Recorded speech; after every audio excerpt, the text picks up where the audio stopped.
안녕하세요, 여러분. 오늘은 한국의 빈부격차와 소득 양극화 문제에 대해 이야기해 보려고 합니다. 우리는 자주 경제 성장과 분배 문제를 이야기하지만 그간 한국 정부들이 어떻게 이 문제를 다뤄왔는지에 대해서는 잘 모를 수 있습니다.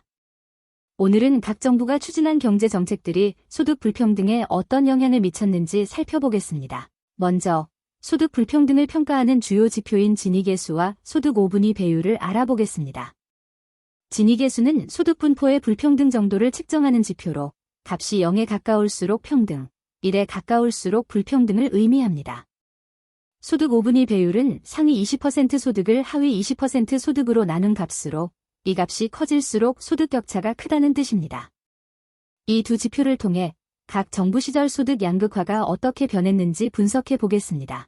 노무현 정부는 성장보다는 분배를 강조했습니다. 그러므로 소득 불평등을 줄이기 위한 여러 정책들이 시행되었죠.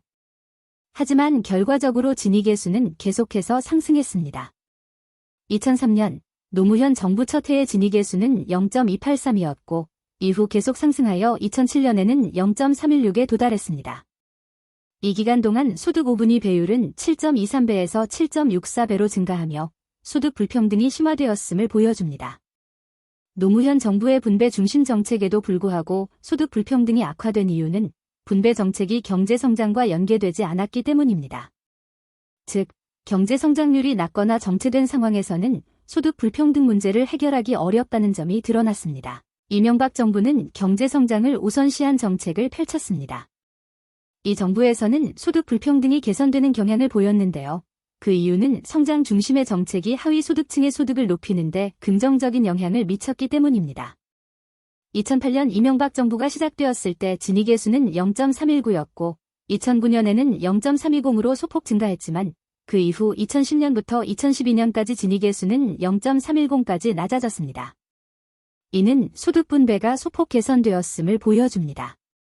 또한 1분위 가구의 소득 성장률은 연평균 6.6%로 5분위 가구의 4.6%표보다 높았습니다. 즉, 이명박 정부 하에서는 저소득층의 소득 성장률이 상대적으로 더 높았던 것입니다.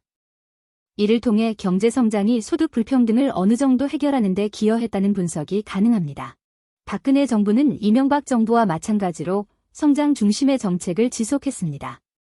하지만 그럼에도 불구하고 소득 불평등에 대한 큰 변화는 없었습니다. 1분위 가구의 소득 성장률은 2.5%, 5분위 가구의 성장률은 2.0%로 나타났습니다. 이 시기에는 경제 성장이 이루어졌지만 소득 불평등 해소에는 한계가 있었던 것으로 보입니다. 그 이유는 성장의 혜택이 상위 소득층에 집중됐고 하위 계층은 그만큼 혜택을 받지 못했기 때문입니다. 문재인 정부는 소득주도 성장을 핵심 경제 정책으로 삼았습니다. 이 정부는 최저임금 인상과 취약계층 지원을 통해 소득 불평등을 해소하려 했습니다. 하지만 이 정책은 예상과 달리 부정적인 결과를 낳았습니다.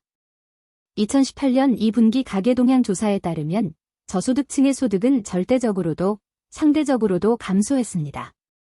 특히 1분위 가구의 소득이 큰 폭으로 줄어들었죠. 문재인 정부가 주장했던 최저임금 인상이 저소득층의 고용 불안정과 업종별 차별화로 이어져 결국 소득 불평등을 해결하기보다는 심화시킨 결과를 초래한 것입니다. 이렇게 각 정부는 성장과 분배를 두고 다른 접근법을 취했습니다. 그러나 이들 정책이 실제로 소득 불평등을 어떻게 변화시켰는지 살펴보면 성장 중심의 보수 정권이 더 긍정적인 결과를 낳았다는 분석이 있습니다.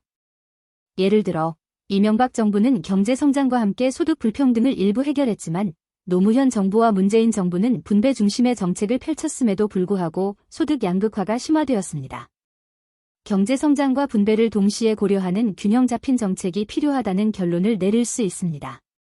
높은 경제 성장을 통해 소득 불평등을 해결할 수 있다는 점에서 앞으로는 경제 성장을 중심으로 한 사회적 안전망이 강화되어야 할 것입니다. 오늘은 한국의 빈부격차와 소득 양극화 문제를 중심으로 각 정부의 정책을 살펴봤습니다. 여러분도 이제 각 정부가 추구한 경제 정책이 실제로 소득 불평등에 어떤 영향을 미쳤는지에 대해 더 깊이 이해하셨을 거라 생각합니다. 향후에는 성장과 분배의 균형을 맞추는 정책이 필요하다는 점이 매우 중요하다는 걸 느끼셨을 겁니다. 이 영상이 도움이 되셨다면 좋아요와 구독, 알림 설정 부탁드리며 앞으로도 더 많은 유익한 정보로 찾아뵙겠습니다. 그럼 다음 영상에서 만나요.